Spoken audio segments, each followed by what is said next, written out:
ወደ ስፔን ደግሞ እናቅና። ትናንትና በኮፓ ዴል ሬ የግማሽ ፍጻሜ ጨዋታ ተደርጎ ነበር። ይህንን ጉዳይ እንመልከተው። ሪያል ማድሪድ አሸንፏል። በድምር ውጤት ነው አሸንፎ እንግዲህ ማለፉን ያረጋገጠው። ግን በጣም ብዙ ስህተቶች የበዙበትና በጣም ብዙ ግቦችን የተመለከትንበት ነበር በሁለቱም በኩል። ቪኒ በጣም አስደናቂ ምሽት ያሳለፈበት ሆኗል። ይሄ ተጫዋች እንግዲህ ሙዱ ላይ ሲሆን ምን ማድረግ እንደሚችል በድጋሚ ያየንበት ነው። ይህንን ጉዳይ እንመልከተው። ሩዲገር በድጋሚ አድኗል ሪያል ማድሪድ።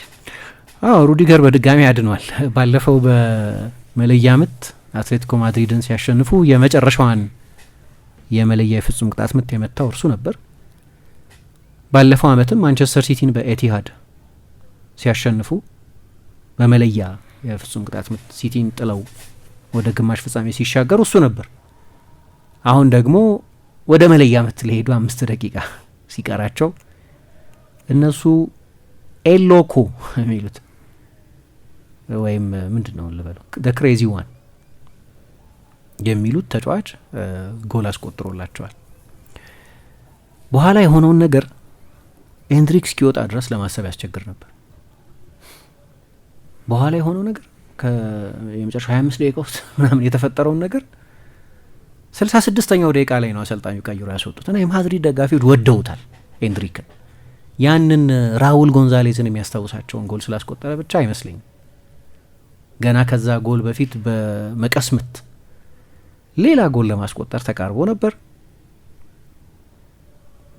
አንዳንድ ጊዜ መብሰል መሞረድ ያለበት ተጫዋች እንደሆነ መቼስ ይታወቃል። ስለዚህ አጠገቡ ቪኒ እያለ ወደ ጎል ይመታል ድብና አድርጎ ምናምን ወደ ጎል መምታት የሚወድደው። በነገራችን የተጫወተባቸው ደቂቃዎችና የሞከራቸው ሙከራዎች ብቻ በየጥቂት ደቂቃው ብዙ የሚሞክረው እሱ ብዙ አልተጫወተም። 500 ደቂቃ እንኳን አይሞላም የተጫወተው በዚህ አመት። ግን በየ15 ደቂቃው ይሞክራል። ይሄ ከቪኒሽዝም ከቤሊንጋም ከኤምባፔ ከሁሉም የማድሪድ የማጥቃት ተጫዋቾች ይበልጣል። ግን ብዙ አያዩትም የሪያል ማድሪድ ደጋፊዎች እና ያቺን ጎል አስቆጠረ። ውጤቱ 1-1 ነው። 1-1 ማለት ሪያል ማድሪድን ወደ ግማሽ ፍጻሜ የሚያሳልፍ ውጤት ነው። የመጀመሪያውን ጨዋታ በዚሁ ብራዚላዊ ታዳጊ በኤንድሪክ ጎል አማካኝነት ሳን ሴባስቲያን ላይ 1-0 አሸንፈው ስለነበር 2-1 ማለት ነው አግሪጌቱ። ከዛ አንቼሎቲ ቀየሩት እና ስቴዲየም ውስጥ የእሱን ስም እያሞገሱ ኤንድሪክ እያሉ እየዘመሩ ቆመው የሸኙት ደጋፊዎች እንዳሉ ሁሉ የአሰልጣኙን ውሳኔ ኤምባፔ ቢሆንም የሚገባው ግን የአሰልጣኙ ውሳኔ ላይ ደግሞ የጮሁ የሪያል ማድሪድ ደጋፊዎች ነበሩ። መውጣት አልነበረበትም ብለው ትላንት የማድሪድ ተጫዋቾችና አሰልጣኙ ላይ የተጮኸበት ብቻኛው አጋጣሚ እሱ አይደለም። የመጀመሪያ አጋማሽም ተጮሆበታል ሪያል ማድሪድ። የሌጋኝስ ጨዋታ ላይ የመጀመሪያ አጋማሽ ላይ ተጮሆባቸዋል የሪያል ማድሪድ ደጋፊዎች። በጣም ዲማንዲንግ ነው የሳንቲያጎ ቤርናቤው ታዳሚ። ትንሽ ከስታንዳርድ ዝቅ ማለትን የሚቀበል አይደለም። በኋላ እምባፔ ገባ። አሁን እንዲህ ነው ብለሽ አታብራሪም። ማድሪድ አንዳንዴ ኢምፕሎድ የሚያደርግበት ነገር ወደ ጨዋታ የሚመለስበትን መንገድ ግን ወደ ጨዋታ እንዲመለስ የሚያስገድደው ሁኔታ ውስጥ የሚገኝበትም ነገር ይሄ ነው የሚባል ጥሩ ማብራሪያ አይገኝለትም። አሁን የኤንድሪክ መውጣት ነው ምክንያቱ አልልም። የገባው ሜቢ ሪያል ማድሪድ ቻምፒየንስ ሊግ የሚያሸንፍ ከሆነ ሜቢ በሚቀጥለው ዓመት ባሎን ዶር ሊያሸንፍ ስለሚችል ተጫዋች ነው። ሌላ ታዳጊ አይደለም የገባው፣ በወርልድ ስታር ነው የተተካው። የኤምባፔ መግባት አይሆንም ችግሩ ጭራሽ። ግን ሶሲዳድ እንደምታውቂው በዚህ አመት ኢማሎ ላልጓሲልን ከቀጠረበት ጊዜ ጀምሮ መጥፎ ሲዝን ይሄኛው ሲዝን ነው። በላሊጋም በዩሮፓ ሊግ በዩናይትድ ተሸንፈው ወጥተዋል። ኮፓ ዴል ሬ ሴሚፋይናል ደርሰዋል። ግን ያን ያህል አደገኛ ቡድን አይደለም። አሁን የቡድኑ ምርጥ ተጫዋቾች ትላንትና ታኬፉሰ ኩቦ፣ ማርቲን ዙቢሜንዲ ጥሩ ፓሰር ነው ዙቢሜንዲ፣ ግን የእሱ ፓስ አደጋ ሲፈጥር አታይም። ሆሪዞንታል ፓሰር ነው ብዙ ጊዜ ምንም የሚመጣ ነገር አልነበረም። ኩቦ ያው ዙቢሜንዲ ከማድሪድ ጋር ምናምን ስለሚባል ማለት ነው እና እንደ ውድድር ዘመኑ የመጨረሻ እሱን ከማድሪድ ጋር ሲጫወት በሚደረግ ጨዋታ እንደ ማያ ተደርጎ ነበር ይታይ። ኩቦ ደግሞ ባርሳ ውስጥም ነበር ግን ማድሪድ ውስጥም ነው ያደገው። መመለስ አለበት የሚሉ ሰዎች አሉ። በተለይ ባለፈው አመት በጣም ግሩም ስለነበር ሁለቱም ያን ያህል አደገኞች አልነበሩ። ልክ ነው። አንድሬ ባራንቺያ መጀመሪያ ጎል አስቆጥሮ ሶሲዳድ ይመራ ነበር፣ ግን ኤንድሪክ አቻ አድርጓቸዋል። 66ኛው ደቂቃ ላይ ውጤቱ በአንድ ጎል ሊለወጥ የሚችል ቢሆንም ማድሪድ በጣም ሰፊ ማርጅን ባይኖረውም ከዛ በኋላ የነበረው ኢምፕሎዥን ግን እነዛን ትልልቅ ከምባኮች ማድሪድ ለምን እንደሚገደድባቸው ግን የሚያሳዩ ከምባኮቹ አንድ ነገር ናቸው፣ የማድሪድ ጥንካሬ ናቸው። ኦኬ እሱን ወስዳለሁ፣ ግን እዛ ሲቹዌሽን ውስጥ ግን ይገኛል ብዙ ጊዜ። አሁን ማብራራት አትችል። በእርግጥ ሁለቱም ጎሎች ለሶሲዳድ እድለኝነት የታከለባቸው ናቸው። አንደኛ ባክፎሩ በአጠቃላይ አብሮ ተጫውቶ የሚያውቅ ባክፎር አይደለም። ሁለት አማካዮች ያሉበት ከአንድ አመት ጉዳት በኋላ የተመለሰ ተጫዋች የተሰለፈበት፣ አንደኛው ጥሩ ቢጫወትም ገና ለጋ ወጣት ያነበረበት ነው። ግብ ጠባቂያቸው ቤንች ግብ ጠባቂያቸው ነው አንድሬ ሉኒን። ወደ ኋላ ባክፋይፉን ብትወስድ ጊዜ አደጋ ሊፈጠር ይችላል። ማድሪድ ሁሌም እድል ይሰጣል ለባላጋራ ቡድን። እነዚህ ተጫዋቾችን ባይሆኑ የበለጠ አሰልጣኝ የሚመርጧቸው ተጫዋቾችን ቢሰለፉ ያ ችግር አለ። በእርግጥ ግን ተባብሷል ትላንትና። ከዛ በኋላ የገረመኝ ነገር እኔ ሁለቱ ጎሎች ዳቪድ አላባ ራሱ ላይ ያስቆጠራቸው ጎሎች እና ሉኒን የተሻለ ማድረግ ነበረበት የኦያርሰባል ጎል ላይ። ማድሪድ በቤርናቤው በሴሚፋይናል ጨዋታ እንደዚህ ሜንታሊ ፍራጃይል ሆኖ አይቼዋለሁ። በአእምሮ በኩል እንደ መሸነፍ የሚመስል ይሄ የማድሪድ ጉዳይ አልነበርም ከዚህ በፊት። ተጫዋቾቹ ላይ የምታየው ፓኒክ፣ አንቼሎቲ ለወትሮ የሰከኑት ቅንድባቸውን ብቻ ያሰቀል የሚያደርጉት አሰልጣኝ ቴክኒክ ስፍራው ላይ ሆነ ይወራጫሉ። በቃ ከእጃቸው እየወጣ እኮ ነው። እንዲያውም በሶሲዳድ ተጫዋቾች እምነትማ አልፈናል እኮ ሁሉ የሚል እንዳለ ስታፉ ነው እኮ ሄደው ሶስተኛ ጎል ሲቆጠር ደስታውን የገለጸው። ግን ደግሞ ሪያል ማድሪድ የሚያደርገው ከዛ በኋላ ያየ ነው ካምባክ ነው። ያው የመጀመሪያው ጎል ሲቆጠር የቪኒ ኳስ ውብ ነበር፣ ትሪቬላ ነው እና በነገራችን ላይ በኋላ አሰልጣኙ ተናግረውበታል። ይጨቃጨቃሉ ከቪኒሽስ ጋር መጫወት ትቷል። በዛ ቅጽበት ውስጥ ብቻውን መጫወት የተወ ተጫዋች አልነበርም። የፎከስ ችግር ነበር። በጣም በኃይለኛ ቁጣ ሲገስጹት ይታይ ነበር ቪኒን አሰልጣኝ አንቼሎቲ። ጠቀመ እንዲያውም አነቃሁት የሚል አስተያየት ሰጥተዋል። ከዚያ ነው አማሪ ትራኦሬን በጣም በግሩም ፌንት ያለፈው። ግን ሁለቱም አሲስቶቹ የተለያየ ችሎታ የሚጠይቁ አይነት አሲስቶች ናቸው። አንደኛው ኤንድሪክ ሩጫውን ታይም ያደረገበት ኦፍሳይድ እንዳይሆን ራሱን ኦንላይን የጠበቀበት መንገድ ጥሩ ነው። ኦንሳይድ እንዲሆን የጠበቀበት መንገድ ጥሩ ነው። ጎሉ ፊት ለፊት ደረሰ። ግብ ጠባቂው ኦልሬዲ መውደቅ ጀምሯል። አሁን እዛ ጋር 80% ምናምን የሚሆኑት አጥቂዎች ወይ ኃይል ይጠቀማል ወይ ከርቭ ለማድረግ ይሞክራሉ። የተለመደው ቴክኒክ እሱ ነው። ግብ ጠባቂው እየወደቀ ነው፣ አንጠለጠሉ እና ሪያል ማድሪድን ድሮ ላየን ሰዎች ሌላ ሰው አይመጣም። ሮናልዶ ያስቆጥር ነበር። ሮናልዶ ናዛሪው እንዲህ አይነት ጎሎች ያስቆጥራል።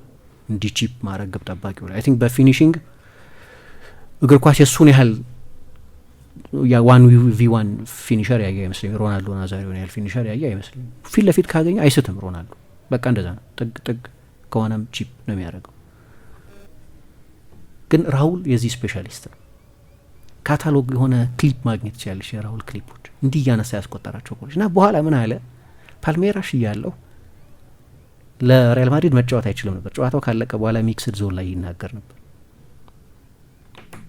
ከማድሪድ ጋር ክረምት እየመጣሁ ልምምድ 2 ክረምት ልምምድ አድርጌ ያለሁ አለ። ግን ከካስቲያው ጋር ነው ልምምድ አድርጌ ነበር። አንድ ጊዜ ስሞክር ልምምድ ሜዳ ላይ እኔ የዚህ ማስተር ነበርኩኝ አለኝ አለ ራውል መጣን። የካስቲያው አሰልጣኝ ቪዲዮ ክሊፕ አለኝ እሱን አጥናል እንደዚህ ማስቆጠር የምትፈልግ ከሆነ አለኝ እና አጠና ነበር አለ። ሌላ ጊዜ ኃይል የሚጠቀመው ተጫዋች እዛ ጎል ፊት እንዴት እንደዛ ለተረጋጋ ማለቅ የዳርዊን ኑኔዛዊ ነገሮች አሉት እኮ ኤንድሪክ ካየሹ በኃይል የማመን በፎርስ የማመን ነገር አለው። አንዳንዴ ፎርስ በማያስፈልግበት ጊዜ ጎሉ በጣም ከአሲስቱ እስከ ፍጻሜው ድረስ ግሩም ነበር። ግን ወደ መጨረሻው 20 ደቂቃ ኢቨንት ልመለስና ያቺ ሁለተኛዋ አሲስት ግሩም ነበረች። የቤሊንጋም ማጨራረስ እንደዚሁ በጣም አስደናቂ ነበር። 3-2 ሆነ።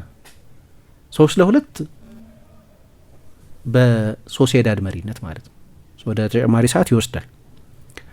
ግን ሌላ የቆመ ኳስ ጎል ደግሞ ሪያል ማድሪድ አስቆጠረ እና 3-1 ሆኖ አሁን አድቫንቴጅ ማድሪድ አላለቀም ግን ጨዋታው ያኔ።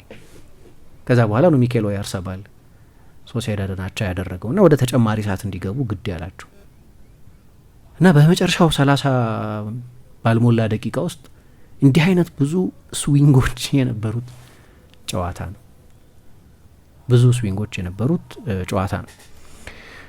በኋላ ነው እንግዲህ ወደ መለያ ምት የሚሄዱ በሚመስልበት ጊዜ አንቶኒዮ ሩዲገር ለሪያል ማድሪድ 4-4 ያደረጋቸውን ኮር ከአርዳ ጉለር ክሮስ በኋላ ያስቆጠረው። በጣም ጥሩ ክሮስ ነበር በአርዳ ጉለር በኩል። አሰልጣኙ ብዙ ይተቻሉ። ለምን እነዚህን ታዳጊዎች አያሰልፉም ኤንድሪክን፣ አርዳ ጉለርን? እሳቸው የሚሰጡት ማብራሪያ አለ። ተመልከቱ ሌሎቹን ተጫዋቾች። ቪኒ ሲመጣ ይጀምር ነበር እንዲህ በዚህ እድሜ፣ ሮድሪጎ ይጀምር ነበር፣ ቫልቬርዴ ይጀምር ነበር፣ ካማቪንጋ ይጀምር ነበር። በዚህ እድሜ ቁጭ ብለው ቤንች ላይ የሚማሩበትም እድሜ ነው። እነሱን የማመን ጉዳይ ሳይሆን ግን ብዙ ሊማሩ የሚገባቸው ነገሮች አሉ የሚል አስተያየት ይሰጣሉ። ያኛው ግን ድምጽ አያሰማም። ኤንድሪክ፣ አርዳ ጉለር ድምጽ ያሰማል። አሁን ስም ትላንትና ቪላ ሁሉ ሲባል ነበር በቃ ቤንች አልሆንም ምናምን የሚል አቋም አለው። ኤንድሪክ ብዙ አይናገር ነው። ባለፈው ከብራዚል ሲዘለል ነው ከብሔራዊ ቡድን ምርጫ ሲዘለል ነው ለመጀመሪያ ጊዜ አስተያየት የሰጠው። የዓለም ዋንጫ ሊያልፈኝ ነው ወይ 2026 የዓለም ዋንጫ የሚል ስጋቱን የተናገረው እና ትላንትና 5ኛ ጎሉን ያስቆጠረው አይ ቲንክ ሁሊያን አልቫሬዝ ብቻ ነው የሚበልጠው። እዚህ ውድድር ላይ በየ80 ደቂቃው ጎል ያስቆጥራል።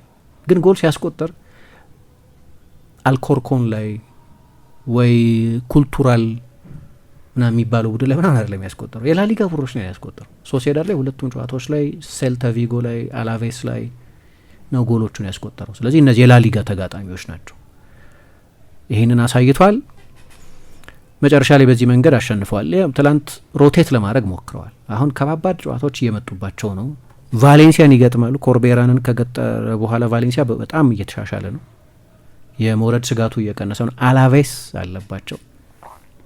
የአርሰናል 2 ጨዋታ በሳምንት ልዩነት አለባቸው። ለንደንና ማድሪድ ላይ አትሌቲክ ቢልባውን መግጠም አለባቸው። በጣም አስቸጋሪ ጨዋታዎች ናቸው። 5ቱም ጨዋታዎች የአርሰናል 2 ጨዋታዎች ስለሆኑ በተቻለ መጠን አሁን ሩዲገር ቢጀምር ኖሮ 50ኛው ጨዋታ ነበር ይሆን የነበረው። ብዙ ነው በጣም። አምናም ከፌዴ ቫልቬርዴ ጋር ብዙ የተጫወተው እርሱ ስለሆነ አሁን ትላንት አሳርፈውት ነበር። ተቀይሮ ገብቶን የተጫወተው እርሱ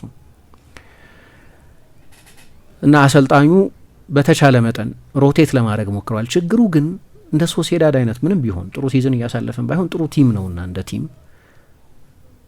ችግር ፈጥሮባቸዋል። የስቴቢሊቲ ላይ ከኋላ አሰልጣኙ ላይ ሁለቱም ፉልባኮች ጥሩ አልነበሩም። እንዲያውም በኋላ እኮ ፌዴን እንደ ትልቅ መፍትሄ ነበር የሚያዩት። የቀኝ ክንፍ ተጫዋች ነው ያደረጉት። ሉካስ ቫስኬዝን አምነው የበለጠ ጥሩ አልነበርም ለፌዴ ቫልቬርዴን። ብዙ ጊዜ እንደው ባለፈው እንዲያውም እያልኩ ነበር የ7 ከ10 ተጫዋች ነው። ከ7 ከ10 አይወርድም። ከዛ ከፍ ይሆናል እንጂ ሁሌ አቬሬጅ ፐርፎርማንሱ 7 ከ10 7 ከ10 መጫወት በጣም ጥሩ ነው ለአማካይ ተጫዋች። አንዳንዴ 4 ከ10 አንዳንዴ 9 ከ10 የሚጫወቱ ተጫዋቾች አሉ። ከ10 ፐርፎርማንሳቸውን ሬት ብታደረጊው ማለት ነው። ግን ትላንትና አይዶ ነው 5 ከ10 4 ከ10 አይነት ፐርፎርማንስ ነው ያሳየው። ግብ ጠባቂዎቹ፣ ተከላካዮቹ ብዙ ድክመቶች ነበሩባቸው። ይህንን የጨዋታ ሁኔታ ይዘው ሌሎቹ ጨዋታዎች ላይ የሚመጡ ከሆነ አደጋ አለው። ግን ማድሪድ ያው የማድሪድ መንፈስ ደግሞ አይሸነፍም። ያኔ ሆኖ ይህንን ከምባክ ይህንን የከምባክ ፊልም ለብዙ ጊዜ ነው ያየ ነው እና ለፍጻሜ ደርሰዋል። በወሩ መጨረሻ ላይ በሴቪል ከተማ በሚደረግ የፍጻሜ ጨዋታ ከአትሌቲክ ከባርሳ አንዱን ይገጥማሉ። ዛሬ 2 የግማሽ ፍጻሜ ጨዋታ ስለሚደረግ አንቸሎቲም ለ3ኛ ጊዜ በማድሪድ አሰልጣኝ ለዚህ ፍጻሜ ይጫወታል።